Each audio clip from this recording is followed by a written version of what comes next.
my shoulder. We always want to be aware of traffic in all situations, particularly neighborhoods. This is a partially controlled intersection. We want to be mindful. Now we have a regulatory sign which tells us to stop. Also, this particular sign has the red reflectors, as you can see. So we want to stop right about here for 3 seconds, 1001, 1002, and 1003. Now we move forward, called showing the car. And we come up and we stop. Now we have full visibility. If you can't see, you can roll your windows down. That's a pro tip. And we're waiting for a gap or space. There is a big truck there. There are cars coming. We're looking left and right, but we're still going to wait. This gets a little tricky. It does bring a little bit of anxiety. And it is 22 degrees. It is cold out here. So we don't want to hit the gas real hard. We could spin out. Here's my gap. That's the gap I'm in. And then I go right into the nearest lane and I accelerate. So cold in the Midwest. So the car's warming up and we want to be mindful of cars pulling out in front of us and behind us. And we want to stay safe. It looks like there's an accident ahead, so I may have to get over to the right side of the road. R-I-G-H-T. Okay, we need to go through the drive-through, so I want to turn on my left blinker now and get in and wait for traffic. Here's my gap. Accelerate through, and I'm smooth and easy. The steering wheel is cold. Yes, you can hear the ambulance, law enforcement. We want to pull over to the right if we're in the street and we hear this.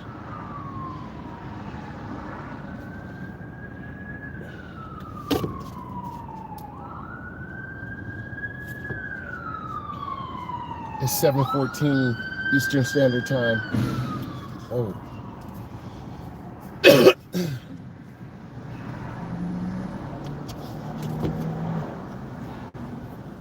Welcome back. Will you be using the mobile app today? Hello, how may I help? Hello, good morning. I need 2 number 2s. One has a small diet, and the second one is a large with the coffee, 1 cream, 1 sugar, and a large ice water.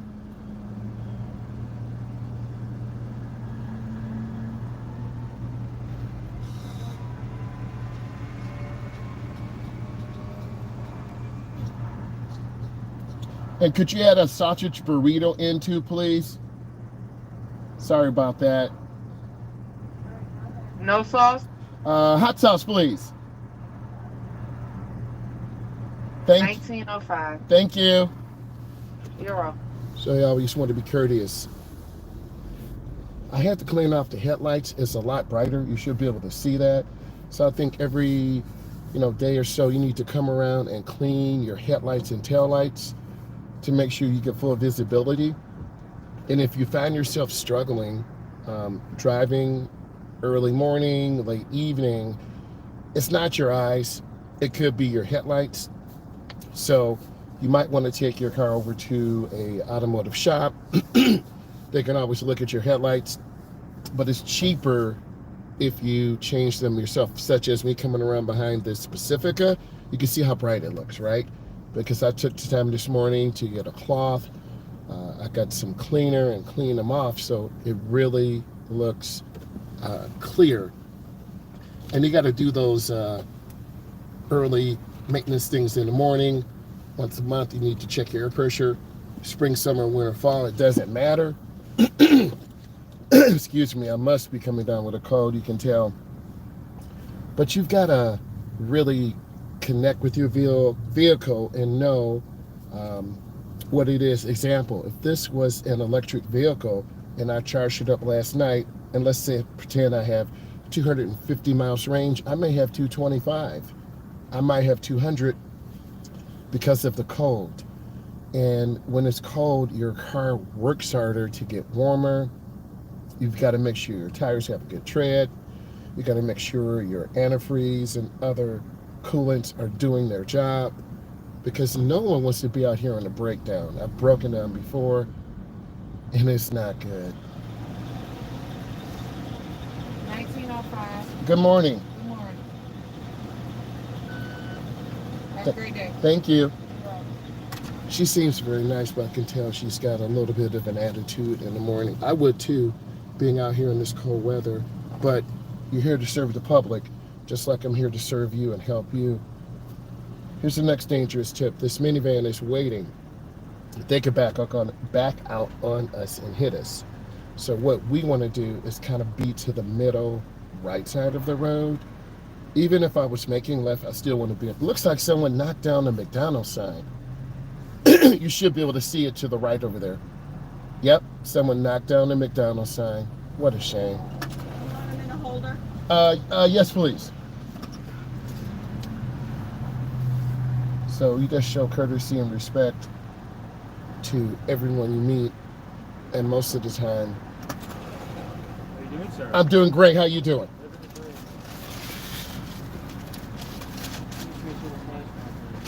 Thank you. Appreciate you. So if you're just nice to people, they'll be nice to you. And occasionally, yep, they knock down the McDonald's sign. Wow. It's terrible. See, someone came in out of control. Now I'm yielding to traffic because I'm in a private driveway, in this case, a McDonald's driveway. And I'm gonna wait. I'm not sure. And if you're not sure, don't go. Okay, the first lane is open. And then I go.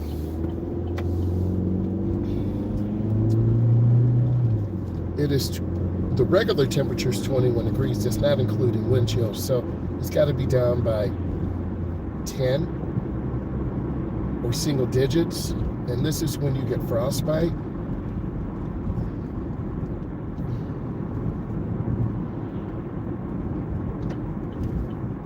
But whenever you come up to a street or wherever you have to turn, it's 100 feet, a half a block. In this case, I'm squeezing the brake with the ball of my foot, and I'm going in real easy. I don't want to overextend and go over the curb to the right.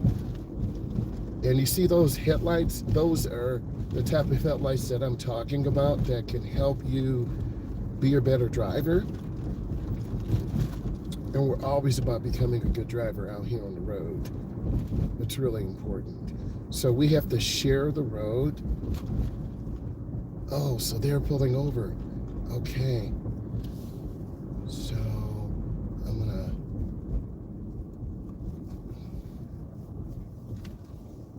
I'm gonna go ahead and just be courteous and let them go by. Nice. All right. And then that, you see that Honda? See that ice on there? That's gonna take like a half an hour to warm up. That's how this car was. So you gotta learn. Now I'm gonna do a reverse park in here. And I'm going real slow. And then I turn the wheel back to the right. So that's, you gotta go in real easy like that. This is the park, whoa. This is the parking maneuver you need to do. And if you can't master these type of parking maneuvers, you won't pass your test.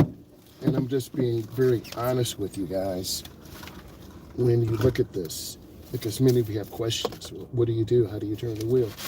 Well, I'm telling you right now, and I'm also showing you right now. It's still so cold out here.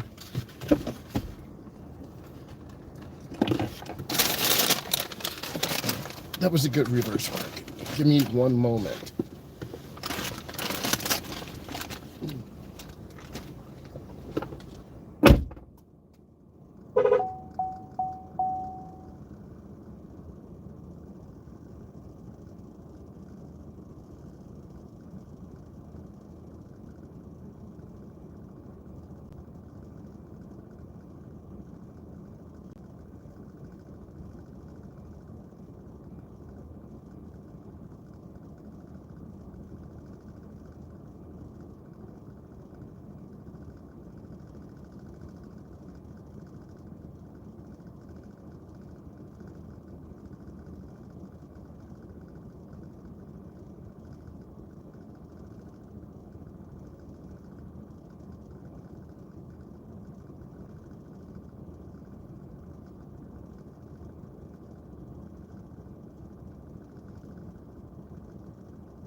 most dangerous thing right now is you don't know the distance to slow down and stop. So as a result, you could rear end someone. Oh, looks like there's an accident here. Yep. Got the police there to the left. Someone got rear-ended. You got to be careful. And in the morning, people are very aggressive. They want to get home or get to work. They don't have time to be patient with someone who's learning. But I'm going to show you how and give you support. I'm a state certified driving instructor, and I teach adults. I teach teens.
I hate being by trucks because that tire could blow out anytime or the driver can come over. So if you were with me, I would say, hey, we got to get out of this truck's blind spot.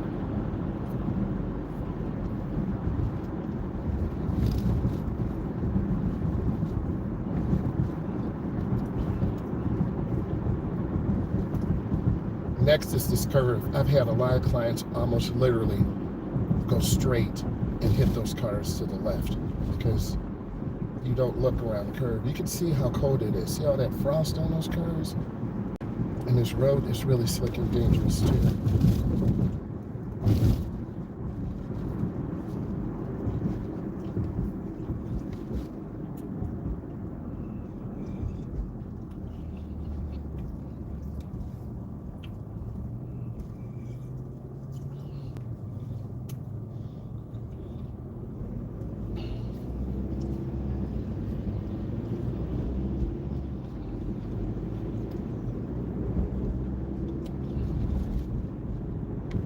I did a survey.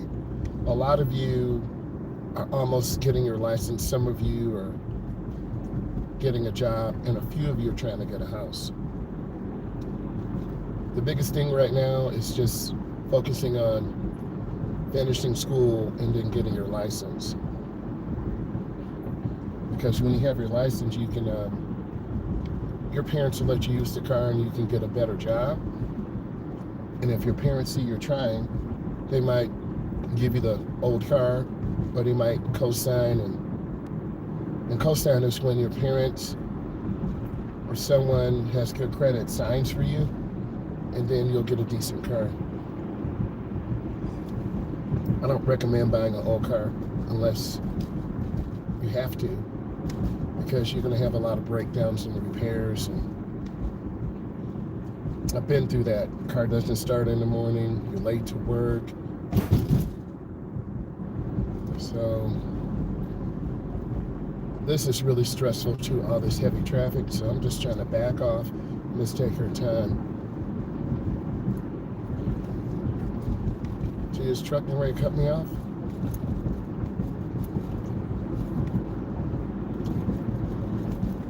See how dangerous this is? Look at this. All this, man. So this is what I'm talking about here.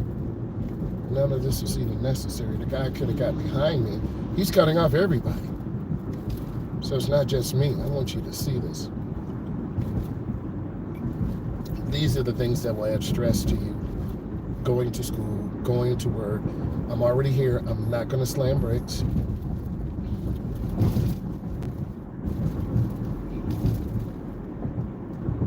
And I call this like a speed trap. Speed limit here is 35, but people are driving 38, 40, 47.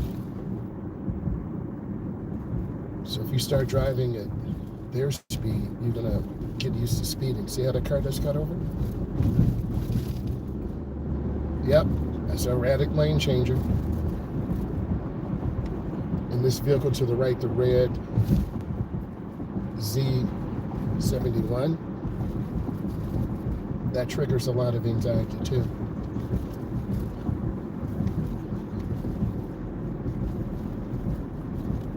It's not our fault these lights are changing.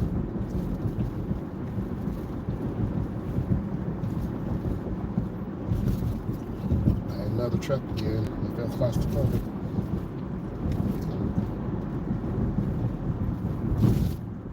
I'm trying to stay smooth. I can't change lanes because this white box truck is in my blind spot and I don't want to cut them off.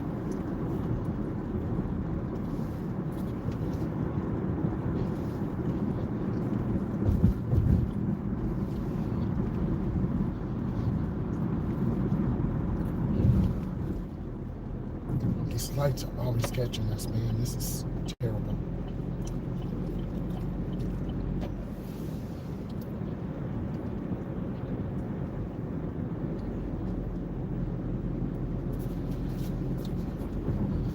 If you've been counting, all these lights have caught us. And that will throw off your timing to work, to school. I used to have to pick up my mom because she was a doctor, and later in her career she didn't want to drive, so she helped me with the car. The agreement was I'd pick her up. I used to leave really late and drive really fast. It was really dumb.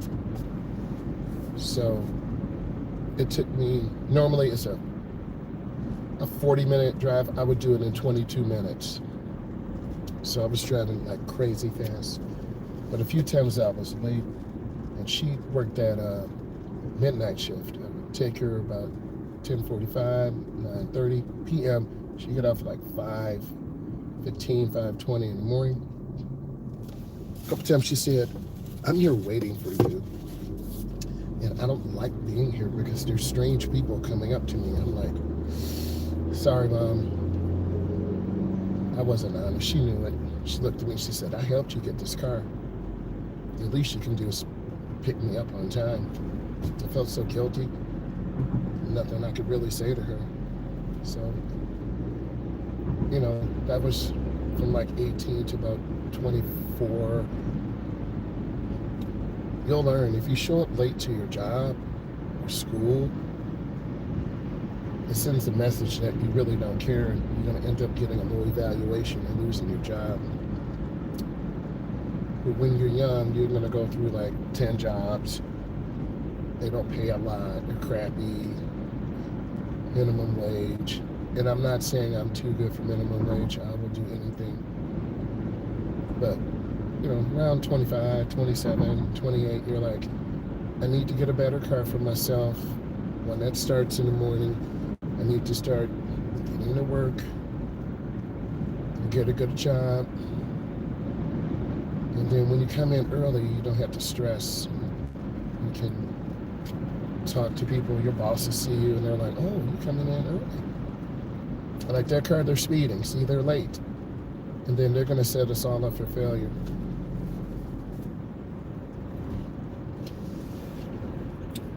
I've done some surveys online, and if you see those surveys that I put, fill those out. Most of you drive about a half an hour to work and back. Some of you drive 40 minutes and back. So about every 3 days you're filling up, or if you have an EV, you're charging up every 3 days. This box truck is like obscuring my view, so I can stay here. I can't change to the left. There's a car in my blind spot.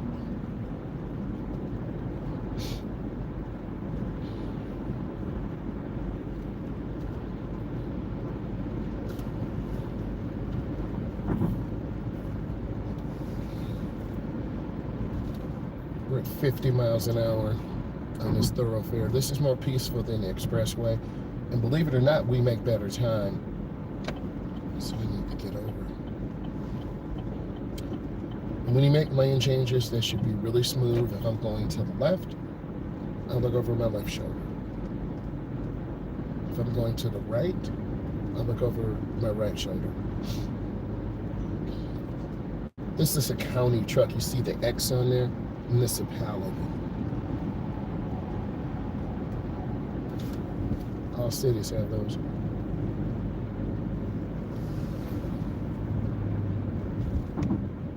So far, so good.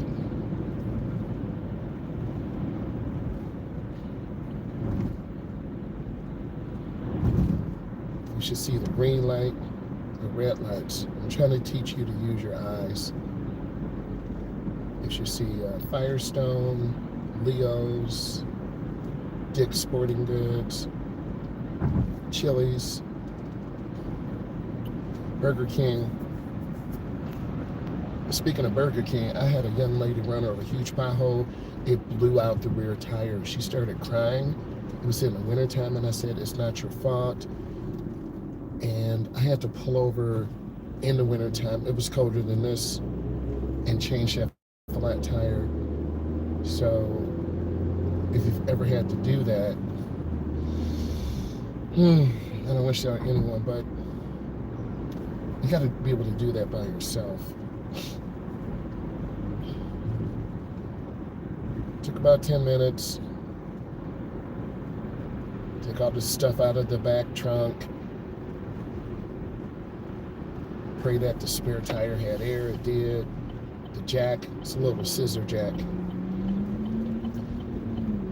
And I'm going to take you through this, and I want your opinion. Because a lot of people said I did this wrong. And I'm going to take you through exactly what I'm doing, and I want you to leave comments. So I'm going to get around this curve, and I want you to watch. Okay?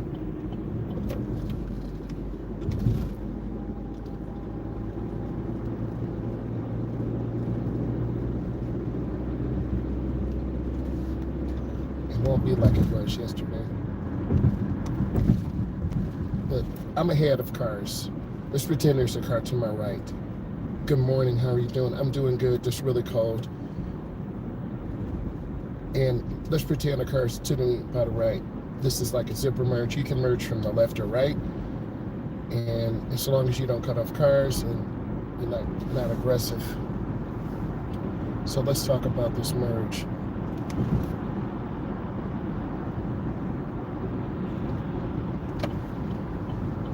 I can make a lane change and get out when the line is broken. Accelerate through. Now I'm in the lane.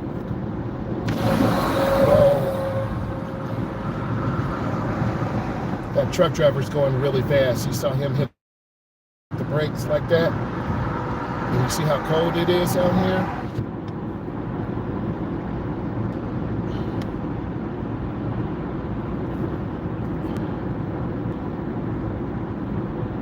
And you know when it's cold and you have tears coming from your eyes? That's how cold it is right now, because I have tears coming from my eyes. And if you don't know, Jay, I think you're in a warm weather area. If you don't know about the cold, you don't have this, but your tear ducts provide tears moisture. I have dry eyes too sometimes. So in this cold weather, you have chapped skin, chapped lips. There's a lot going on. So Jay, if you were driving with me, I would say keep your space. See those brake lights to the left? Up. Something's going on. So I'm going to squeeze them up. See how these cars coming off? I'm just taking my time. For this situation, I think the middle lane is the best one. So I'm going to put a cigarette out.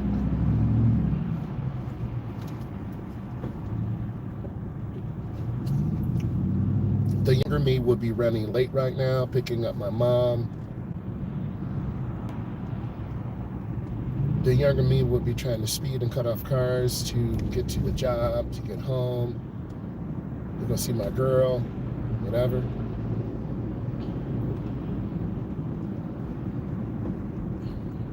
The older me is chilled, relaxed. Something's going on. You see cars cutting off. These semi-truck drivers do kind of give you some guidance because they're up higher. So we're going to be in a jam. And this is just like downtown Houston, Texas. In fact, we got a client who flew from Belo Horizonte, Brazil overnight. He's now in Houston, Texas, coming back from Team Gallo. They were undefeated until the championship. So we'll try to do a Zoom call with him and share that with you guys about living in another country for over 4 months.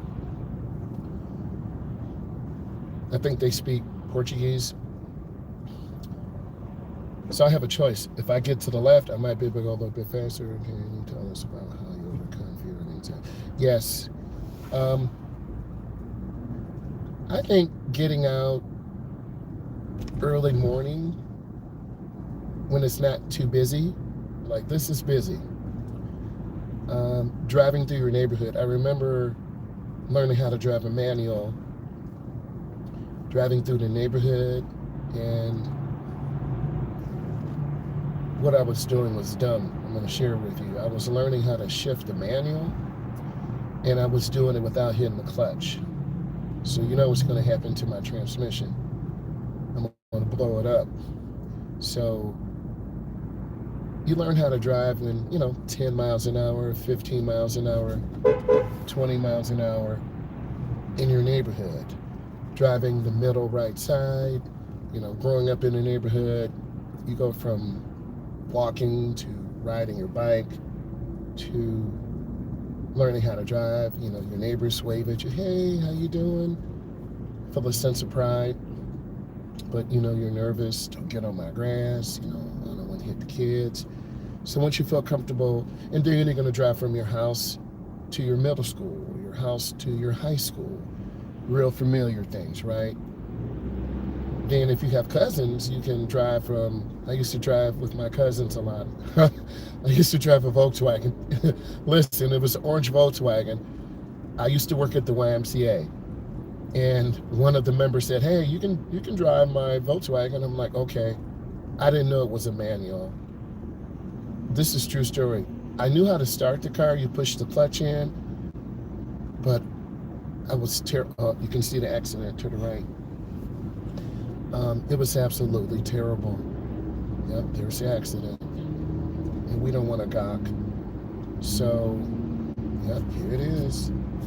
So, I learned how to drive just through the neighborhoods, and it's taking my time, and going to go pick up my cousin, and coming back, and see people out of pocket, man. See all this? That truck should have got over to the right. All this, man. State police out here. Oh, someone got their truck smashed. And then just talking to a counselor, talking to my grandmother. My grandmother didn't drive either, but I was able to talk to her about my feelings of having anxiety. So it helps to talk to someone and then gradual exposure. The expressways, they're another thing. That's a whole new lesson and activity. You can either be in this lane, be really chill. Now I'm going to show you something. Or, see how I changed lanes? Now I got to go really fast. I'm showing you this. Now I got to go really fast. You see how fast I'm passing cars? Now, this puts me in danger because I'm behind this Ford Raptor twin turbo, 850 horsepower. You see me passing all these cars real fast? This was me when I first learned how to drive. I think I'm living life. I'm going about 80, but as a result, if I hit a patch of ice, I'm gonna hit the wall. So I'm going really too fast. You're not really gaining anything by driving this fast, getting to work in a couple of minutes, but I want to get back over. And now I'm gonna get in the middle lane, and I'm smooth. See my vision, but I'm going too fast. So let's pretend to see young me. Now I gotta do all this. Are you watching now? I gotta cut off cars. Let's pretend this is the young me. There's not enough room. I don't want to cut off this truck, and I'm not going to do it because I'm smarter today. So this is an able-bodied individual. I don't want to say handicapped. That's a walker in the back. So Jay, you say you have cerebral palsy. So again, I'm not a doctor. You say you have a pretty mild case. We'll have to reach out and talk. But the young me probably would have cut off the truck. The chilled me, I'm relaxing. A lot of people are scared to pass by trucks too.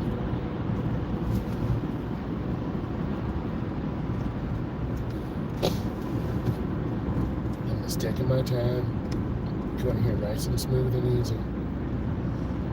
So I think the biggest thing, Jay, just having a plan. If you can get out early afternoon, early morning, you're good. And just practice in your neighborhood, working on your turns and really visualizing what we want. We all have anxiety. I want a better job. I have a good job now, but I want a better job. It'll bring me maybe, I don't know, 25, 30,000 more, but will I be happy at this job? I have to drive a half an hour more. I've got to spend more gas. I might have to pay for parking in the downtown metro area. Would that $20K really help my family? Yeah, sure. Pay off some debt. Get some more cameras. Freshen up my racing engine and pay for more subscriptions. Or do I stay at this current job? I'm doing good. So these are decisions. Put an extra half an hour. $10,000 I think won't make a difference in your life. That's a car. That's your first year of college. That could be a down payment on a house. So you have to look at the cost-benefit analysis. And I'll do a video on that. But 15, 18, but also if I take this other job, it's going to be a lot more responsibility, but a lot more fulfillment. I'll be working with AI. I'll be helping the next generation. If I would have had my convertible, my car would have spun out because I hit that bump. The young me would have been flying up here doing about 100. The chilled me, I'm at 30. So I'm coming up real easy. And people don't stop here, so I would have been flying up here about 80 and then getting on those brakes really hard. I took such stupid chances. Like this car, you see how close this car is? Going real easy. And this is a crossover. This is frozen, so if I come in here too crazy, I'm gonna spin out.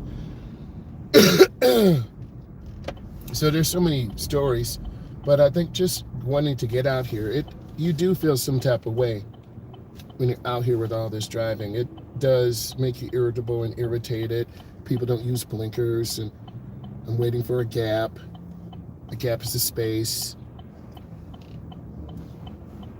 I'm just gonna take my time. See, they don't have a blinker on. If I would have came out, I would have got hit. I'm gonna wait. I'm not trying to get hit. The young me would have hit it in first gear and just popped that clutch. But now I got my family to consider and a job. People need me. So I want to make good decisions. See, that was a good decision. When you like from 19 to about 29, you're trying to find your job, start a family, do all this stuff. You got to make some decisions. After about 25, 27, you usually are with the one you're going to be with the rest of your life. You got a job. You hopefully are moved out of the house. Me, I tried for the NFL, a couple Canadian leagues. Made it, to the camp. I got cut, but I went back to school. So you got to have a plan A, B, and C. And I did not want to get tickets because my parents were not going to help me. And they didn't help me get my first car. I had to get my own. And that made me a better person. My first car. It's a Chevy Malibu, light blue. I'll try to find a picture of it. And then my second vehicle was like a station wagon. And then my third one was like a Camaro. But I was doing crazy stuff in that too. Racing everyone, blowing up the transmission, rebuilt the motor. But that's what you go through. But use this journey to help you, and you got to get your license. You got to overcome pros and cons of learning how to drive as an adult. Well, there's going to be pressure on you from your family. Your family could be ashamed of you. Like, oh my God, she's like 25 or 27. You're going to be relying on your mom and dad. After about 19 or 20, your family members are going to be like, are you ever going to learn how to drive? Are you ever going to come through? And I'm going to switch angles. Are you ever going to learn to drive? Do you want to drive? There's a lot of embarrassment and shame because maybe your little cousin or niece or nephew, they learned at age 16 and they got a car and they're working and you're like 27 and you're like, right? Your parents might not put pressure on you, but it's really pressure on them because your mom and dad are getting older. They're getting ready to retire. You can see your mom and dad are tired of picking you up and dropping you off, but because they're ride-sharing programs. And I taught one young lady, she was spending $400 a month on a ride share, like going back and forth to college. So I taught her how to drive, but then the next hurdle is a car. And I think if you really want to get that car, you're going to have to save every penny. I mean, you got to really lock in on saving money and babysitting, cutting grass, braiding hair, doing haircuts, taking care of kids, whatever you can do to get your money. Because if your parents see you trying, like, I know you have about $900. I went to church. This is your parents talking. God said you needed help, and we talked to some people at the church. There are people who have extra cars in the garage. God will find a way for you, okay? I was going through some personal stuff. The minister at the church said, I can tell you going through a lot. One of our members has a turbo diesel Mercedes. This is a true story. God will strike me down. It had a diesel fuel leak, so it smelled like diesel fuel inside the car. But they let me use it for about 30 days. And I was really appreciative because I was in between cars. And, if your intentions are good, good things will happen. I'm a firm believer in that. And I think once you can save that money up, $900, $500, if you can get over $500, you can probably get something decent. $700, the more you can save, the better car you can get. And I think that's going to build your self-confidence, because I've been there driving that $500, $200 junky car, but you always need tires. You always need brakes. It doesn't run good. It barely starts. So, and then you're trying to meet someone and you got this old piece of junk and you're like, I know my car's doesn't smell good, and I want to impress you, go out on a date, and you try to do your best. I think once you can get over that dollar amount, you got to make a choice. Do you want to move out, or do you want to get a car? If your parents aren't putting pressure on you to get out, stack up your money, save your money, then maybe you can move in with someone, a good friend, but that's not good either, because they might not pay the bills and that can mess up your credit. I've been through that too, okay? Subleasing. But the car is the focus. Stack up your money and save it, and then get a car. As long as your parents aren't putting pressure on you to move out real quick, and they see you working, as long as they see you working, as long as you're working, we see you trying, and we got some money saved up. Mom and Dad, that's your retirement. No, we want to help you. Or what do you want? Do you want a $10,000 payment on a car or a house? The house is better, because if you can get a down payment on a house, but now you gotta work, because if your parents put the money down on the house, and that's the best thing, because my cousins had investment properties. Excuse me, you got to get that. So that car will lead you to moving out. That car will lead you to getting an apartment. I'm telling you these true stories because early on I was teaching driver's ed, moved out from my parents' home after trying out for the NFL, after getting those first early jobs, driving a junky, crappy car. Parents helped me, co-signed, eventually paying off the car for me, but then the car caught on fire. Okay, disability. Look, true story. My dad was a double bilateral amputee. Lost both his legs. So he had a hand control put into the car. Early on, as a young man, I saw my dad's very strong and very proud of him. Sorry, I've got a tear in my eye. And I was like, wow, that's my dad, man, you know? So I was really like admiring him, you know, went to college, played football, worked at Chrysler, electrician. Like I should have followed in his footsteps, but I was young and stupid and silly. I could have got my journeyman's license, built, wealth within the family, learning how to become an electrician. But I decided to go to school, play college football, get my degree. And I don't feel bad making that decision because that was best for me. However, in the summer, I should have came back, studied under him 3 or 4 years, got my journeyman's card, and been an electrician. Imagine if I would have been an electrician, having that company, and doing driver's ed, and in education, and the automotive industry. I just would have been so much further ahead. My dad had to learn the hand controls. Down, I believe, was for the brake.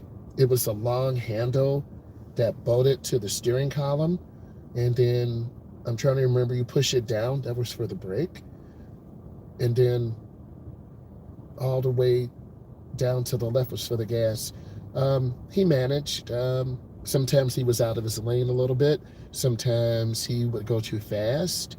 Sometimes I would see him kind of lose control, but he didn't let that hold him back, because look, he was an electrician, climbing ladders, going to people's homes. So he was my role model, right? And just to see that guy not give up, keep working. And this is before they had the really good prosthetics. He just had 2 long pieces of plastic. He got his legs cut off, below the calf, and then they would fit that plastic mold. You know, I saw his legs come off a couple of times in the driveway, and I would just help him up because that was my dad. You know, I'm telling you real stories. So he made it through, but wintertime, he would stay home. He wouldn't do a lot of walking because it was really hard. He would have a lot of open wounds on his legs, and eventually it hurt his mobility. So Jay, I'm telling you some real stories. He was an extreme diabetic. He would put his own insulin in. I saw that. Now, they got digital insulin pumps. So that didn't stop him. And if he was alive, he would say, boy, you got to keep working hard. Don't let anyone get in your way. Right? So I would say that to you or anyone who's listening. You can't let people get in your way. You've got to save your money. I don't care if it's every single penny, every single dime, returning bottles. There are jobs you can do online now. You can go online, Jay. You can go online and do a remote job and save money, set up a bank account. So, Jay, it's no excuse, right? It's no excuse, Jay. You can go online, set up an account, do remote work. So I'm just letting you know that you can overcome. And I shared a lot of personal stories about me so you understand me more. And you understand when I tell you these stories, it's real. It's from the heart. I'm not just making this up. And we are all one paycheck away from not making it. Even if you're really, really rich, like Jeff Bezos, Elon Musk, if you make the wrong investment, you're done. It's just the risks are bigger. I might take a risk and fill out this application for a new job, but I would have to drive another half an hour, go to the metro area, car could get stolen, I could get killed. Do I really want to do that wear and tear? I'm getting older. or do I want to be comfortable? I'm not comfortable. I still want more for my family. I want to leave wealth for them, legacy for them, so they'll see me grinding and putting in work. So I want to share that with you. You guys need to watch this video. I will talk to you later. We're talking real life driving, and then how you can overcome and have opportunities. I will talk to all of you later. Look at these videos. Bye.